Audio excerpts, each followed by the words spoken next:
Hello, my name is Keith Walder, and today I'll be talking to you about the measles virus. So what we're going to cover today is what is measles, the symptoms, testing for it, treatment, and the prevalence of measles.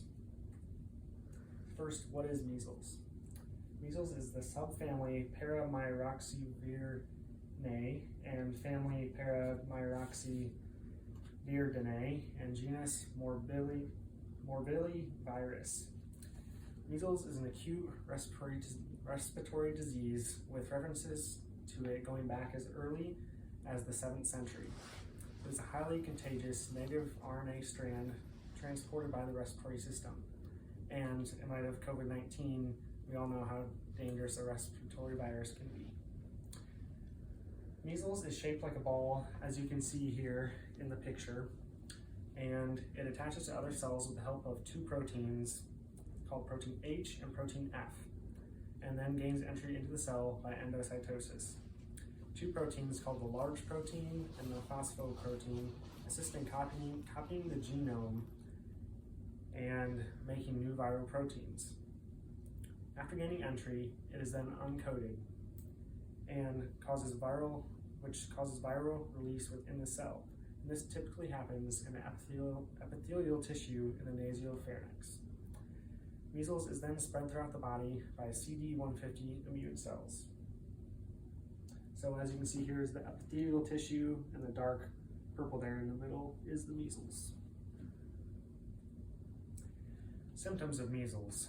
Measles has a long incubation period of 10 to 12 days with a prodrome period of 2 to 4 days. And a prodrome period is the time before the real symptoms. It's symptoms of measles, but it's before the rash, which is one of the main symptoms of measles. And so one of the main prodrome symptoms is Koplik spots, which are blue and white spots that are found in the mouth 1 to 2 days before the rash appears. And fever can also be a possibility, as well as the other symptoms, fever and malaise, cornix and conjunctivitis, and coughing.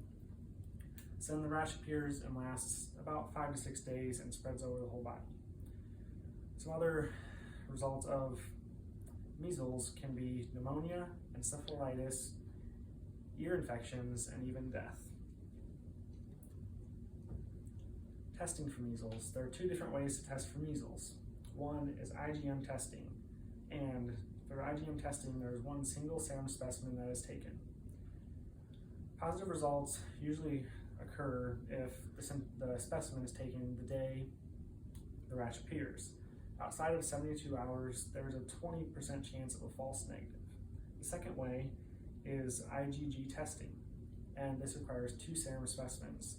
The first is taken the day the rash appears, and the second is taken 10 to 30 days after the rash appears. The tests then must be done on the 2 specimens that were taken at the same time and must be the same exact test. IgM is the preferred way because it is faster and is easy to retest if a negative test comes back. So now, treatment of measles. The MMR, there is a vaccine, and fortunately there is a vaccine, and it's called the MMR vaccination, measles, mumps, and rubella, and this was put together in 1971. 2 doses are recommended, with the first dose being given to the child at 12 to 15 months old, and the second dose being given between 4 and 6 years old. However, if for some reason you're not vaccinated as a child, if you are at high risk, doctors would recommend that you do get the MMR vaccination. There is no established treatment for measles. So if you're exposed, you can go to the doctor and have the vaccination injected if you're still within the 72 hours of the exposure. Getting the vaccine can help reduce the amount of time symptoms are present and lessen the symptoms. Another option, if you have a weak immune system, for example, pregnant woman, having a serum globulin shot injected can help lessen and reduce the symptoms and the amount of time they are present. This must be given within 6 days of exposure. Something else that can help is antibiotics. These can help if the patient contracts pneumonia or develops an ear infection. Low vitamin A levels have been known to help cause a more severe case, and so supplementation of vitamin A is also important, and hydration. A fever of 104 degrees can take quite a toll on the body, so it is important to hydrate. So if you contract measles, it is reported to the state and local health departments.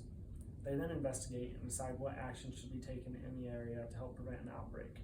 Contact tracing is done, looking at the healthcare setting you visited, as well as schools and possibly even church. You can be asked to quarantine if you were exposed. However, they do look at a few different things. First, they look at if you've been vaccinated or not, and if you are immune. Next, they look at if you are high risk, and then they also look at where you were exposed to the measles. Enormous efforts have been made worldwide to reduce the mortality and to try and eliminate measles. However, in 2015, there were 254,928 cases and an estimated 134,200 deaths due to measles. Outbreaks were reported in Africa, Europe, and the Eastern Mediterranean. And there was also an outbreak in Brazil. So if you notice, these are areas of lower socioeconomic status, thus meaning there is less healthcare and less vaccination. Measles is largely irrelevant in the Americas today, however, due to the efforts of the Pan-American Health Association. There was the breakout in 2015 in Brazil, but in 2016, the Americas verified the elimination of measles, becoming the first region in the world to do so. Looking at just the United States, measles was declared eliminated in 2000.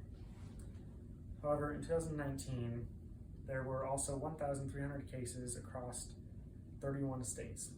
All these cases were imported from travelers, and they reached the unvaccinated and undervaccinated areas in the United States.